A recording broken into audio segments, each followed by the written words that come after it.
Blah.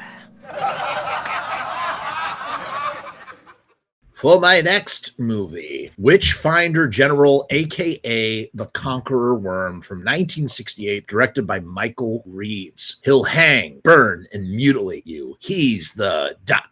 Witchfinder General, a.k.a. Vincent Price, of course, the delectable Vincent Price. England, 1645, the cruel civil war between the royalists and the parliamentarians that is ravaging the country causes an era of chaos and legal arbitrarianists that allows unscrupulous men to profit by exploiting the absurd superstitions of the peasants, like Matthew Hopkins, a monster disguised as a man who wanders from town to town offering his services as a witch hunter. And that pretty much, again, that sums it up so perfectly. I'm a huge Nicolas Cage fan, as some of you know, and I'm out there on a quest to watch every Nicolas Cage film ever made. But the same holds true for Vincent Price.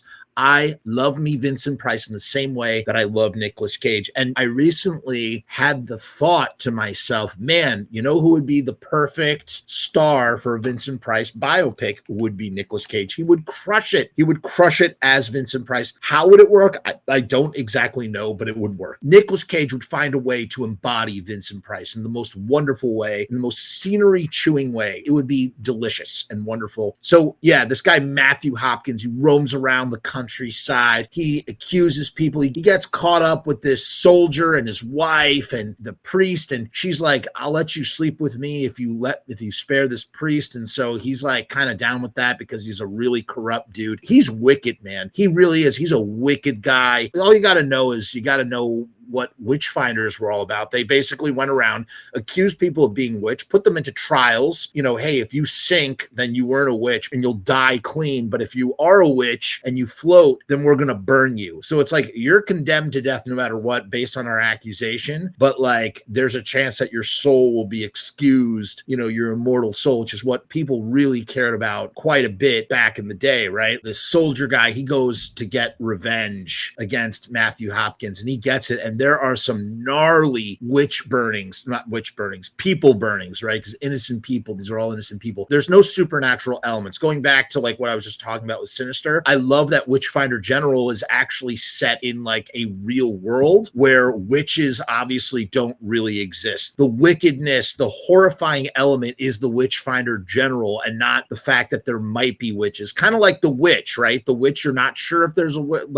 the witches real or not? Actually, that's not true. You know immediately that the witches are real. You find out pretty darn quick that they're real. There's like a moment where you're kind of like wondering, kind of like, oh, actually like Season of the Witch with Nicolas Cage and Ron Perlman, where they're escorting this witch to be burned. And they're like, is she a witch? Is she not a witch? We're not really sure. And there's that whole kind of element, right? They don't have that in Witchfinder General, aka the Conqueror Worm. He just accuses people. And he's got this henchman who is just a cruel piece of shit as well that works for him. And he's out for himself and he just loves going around and he just profits. Back in the day, you could make your money being on a horse, you know, and just walking around town being like, hey, you're a witch. They hold trials and yada, yada, yada. And of course, the people who are very superstitious, they get on board for this condemnation of innocent people. It's horrible. It's horrible. There's this one burning at the end. They put her up on like a ladder, crucifix type thing, and they lower her into the fire. I've never seen anything like it, man. It was brutal for 1968. And of course, Matthew Hopkins, aka Vincent Price, he meets his end by way of hatchet at the end. It's pretty great. Although I kind of feel like he should have been burned at the stake. That would have been the proper ending for a guy like Matthew Hopkins. Just another great Vincent Price. You're never going to go wrong with a Vincent Price movie, even the weak ones, because Vincent Price is so entertaining. He's so magnetic to watch. And he's not really, he stars in the movie, but he's not the byline through the whole film. There are other people. So for me, like my favorite Vincent Price films are the ones where it's just all Vincent all the time. You know what I mean? Those are the ones that are the best. Highly recommend it. This is streaming on Prime. Go check it out. Witchfinder General. All right, baby. On to the next one.